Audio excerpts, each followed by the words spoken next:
Inilah guys hasilnya daripada atap model bertingkat dengan bangunan sama rata, lebarnya 11,50 meter, tapi kita bikin model bertingkat. Untuk yang baru menemukan video ini, alangkah baiknya kalian menonton video dari episode pertama, kedua, dan ketiga.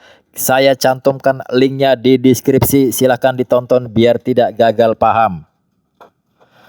Semoga video ini bisa bermanfaat untuk Anda kita semua. Kurang lebihnya mohon maaf. Saya undur diri. Saya Jainal Aplikator. Salam sehat, sukses selalu. Jangan lupa tetap semangat.